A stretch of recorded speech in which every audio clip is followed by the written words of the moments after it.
Good afternoon, Jill here, and welcome back to Whispering Willow Farm. It's a gloomy winter day here, but I received the best package in the mail. I received some of my seeds for the 2023 gardening season, and I am pretty excited to share this with you guys. This in particular is a fun one though, because I always have my wheels turning, you guys. I am just an entrepreneur to my core, and I am a lover of all things beautiful and feeling inspired. And so when I was kind of planning out what I wanted this new year to look like, I knew I had a few things that were calling me in the garden. We have a massive emphasis on our culinary garden, which I'm super excited about just for flavor and cooking and experimenting in that way and learning. Then we have our production out in our high tunnel, which is what we're selling. We've got our production flowers. We obviously have our dahlias, but then I wanted something a little different, and an opportunity presented itself that could be pretty cool. And we have got the potential to grow for a local business edible flowers for the sake of making syrups and things like that. And so I thought, you know what? I have not challenged myself like this in quite some time. I'm really just kind of starting from the basics, right? And that was exactly what I decided to do. I decided to tackle this challenge, put myself to the test. I love being in a place where I'm constantly having to learn new things, and that requires me to kind of push myself out of my comfort zone. And so I got my seed catalogs, you guys, and I went to work. I started researching what would be best for like syrups and things like that. And of course, Baker Creek was a really good option for that. And so I have got my little overhaul here that I'm going to share with you guys, and I'm really excited. So I just kind of told you guys my secret. I've not ever really dabbled in edible flowers, all right? I have grown nasturtiums probably for the last 6 or 7 years. They're a beautiful edible flower. The flower itself is edible and the leaf itself is edible, so that's fun. But aside from growing nasturtium, where I'm planting a couple on our farm, I'm selling primarily most of those plant starts, I haven't really, dabbled into this whole edible flower world. But as I was researching more what I wanted to grow in the culinary garden to bring back into the kitchen, edible flowers kept coming up. I mean, I spent most of the winter months rummaging through, these really beautiful exotic cookbooks, and they were all cooking with edible herbs and flowers and garnishing them. And so that kind of piqued my interest, and I knew that I was gonna dive into this. I just didn't know I was gonna dive head first. And the great thing about these is that you can grow a lot of them in pots and containers.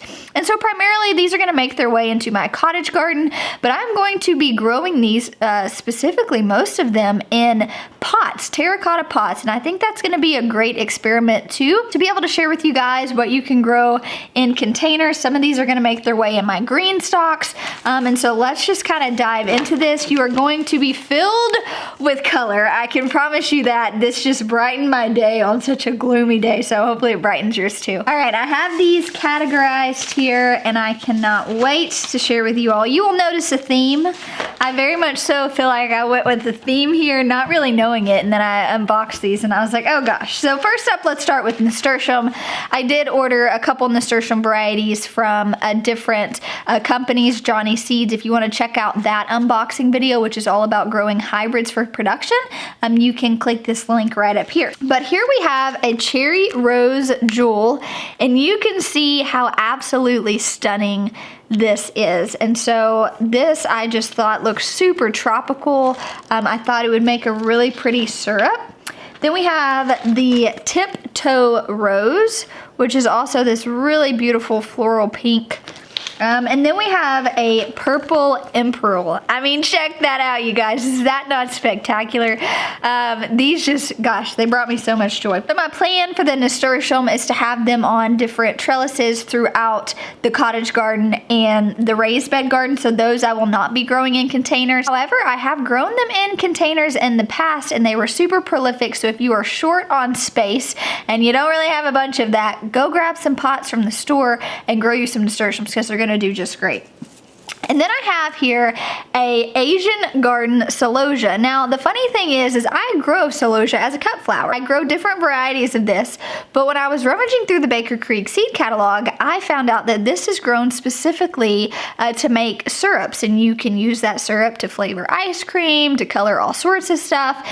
And so I knew that I was kind of sold, and I also think that I can grow this in a container if I need to, but just check out how fun that is. It's like this beautiful magenta color, and so I knew that one was coming with me. Next up, this was actually a request. After talking to the business locally to us, they had inquired about growing dandelion. Now, dandelion here grows wild. However, you know, foraging for that, and that just seemed like a lot of work, and so I told them that I would look into growing dandelion, and I found that Baker Creek had this beautiful pink dandelion. Now, it is very specific in the seed catalog that it's not near as prolific as some of us have just growing wild in our areas, but I think it will be beautiful and it's worth giving a shot. So we're gonna try that pink dandelion. Here's one that I'm kind of pushing the limits on. This is one that you cook with. It's a pink beauty amaranth, and you can see they have this beautiful, you know, stems here, and then the greens you could obviously use as well. Now, this is a green. That's how you're supposed to use it. But I thought, you know what? I'm going to grow it, and I'm going to try to steep the stems, and I'm going to see if it infuses that color and maybe that flavor into something, whether that's a tea, even just for a natural dye if you're wanting to dye some of your clothes. And so I thought, you know what? This would be beautiful to cook with, so I'm happy to have it in my garden anyways, just for the culinary side of things. But then I thought there was just a lot of versatility with what I could infuse that beautiful color with, so I decided to snag that one as well. Now we are going to move into our pansies. So pansies are known as just a beautiful edible flower. So here we have a Burna Velvet Blue, and you can see it's just kind of this purple blue hue. It looks beautiful. And so this one was for sure, I think in the catalog I saw they were like making ice cream with this, and I don't know, that's just super fun. And then I got a trumpets mix. So you can see here we've got all different colors. We've got, you know, violet, some light blue, some orange, some yellows, some deep magenta colors, gold, tangerine. And so I just knew that I was gonna have to be a bit versatile because I've kind of gravitated so far to these dark purple colors. And so I needed to brighten it up a little. So I got those. And then we have a Brush Strokes Viola. And if you can see here, I mean, this just captivates you. It's got a very distinct look to it.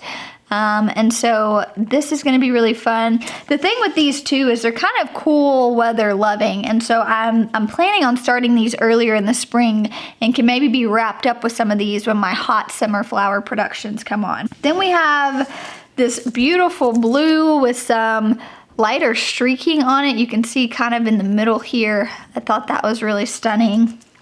And then we have a Petunia. So this is a Super Bisma Kearney's Triumph mix, and that is a mouthful. So you can see here they have actually made a syrup out of this, and you can see that beautiful color that's been infused. And so I think just for so many different aspects, I am really, really going to like growing this.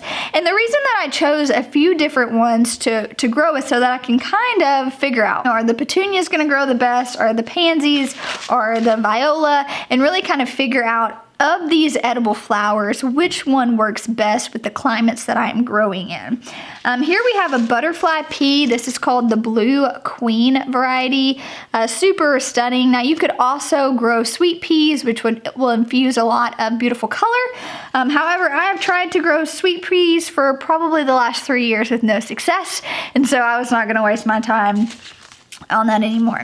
And here we have our violas. Here is a purple. Look at that, it's purple and it's white, and oh my gosh, it's just so beautiful. Got a wine colored one, which is just stunning as well.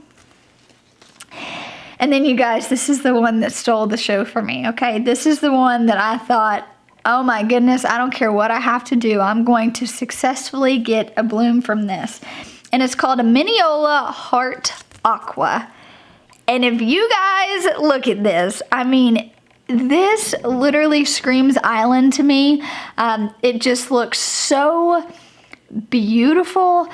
I don't know. I was just so taken back and captivated by this that I didn't even know what to do. It was just stunning. And so I had to grab that one. So these are the edible flowers that I'm growing. And of course, I could not have made a purchase from Baker Creek without grabbing some heirloom tomatoes to put out into the culinary garden. But if you are thinking about growing edible flowers, I highly encourage you to do it for several reasons. One, know your goals, know your purposes. But like I mentioned earlier in this video, if you are lacking on space, you can grow, a lot of edible flowers in containers on your balcony, front porch, back porch, depending on where your sun is rising and setting and things like that. But you can really kind of max out a lot and not have a lot of space available to you. And if you're wanting to sell, in my area, edible flowers go really well. We can sell wholesale, we can sell to chefs, we could do a CSA of edible flowers. There's a lot of different versatilities that we could do, and I know that that's pretty generic across most markets. And then it might just be a fun project. And if no part of you is interested in selling your food at all, you just want beautiful pops of color throughout your garden, maybe layered in your green stock, why not grow a flower that is also multi-purpose, right? That you can infuse syrups, that you can infuse cocktails, you can infuse, ice cream, etc. You can garnish a salad, you can garnish a soup, you can throw it on top of some pork chops, For me, we grow cut flowers to sell, and I love that, and I do have them sprinkled throughout my garden. But it was really important to me to have a flower, not only that's edible and is beautiful, but I can bring it into the kitchen and I can explore and I can experiment. It has all these versatilities to it. And so I really encourage you, as you're rummaging through your seed catalogs and you're figuring out what you want to grow on your farm, what are those things that have multiple purposes? What are those things that you can grow one of and use it so many different ways? And I encourage you to think about that as you guys are shopping for your seeds. But thank you for hanging out with me on this gloomy day as I was unboxing my edible seeds. But thanks for hanging out. I'll talk to you soon.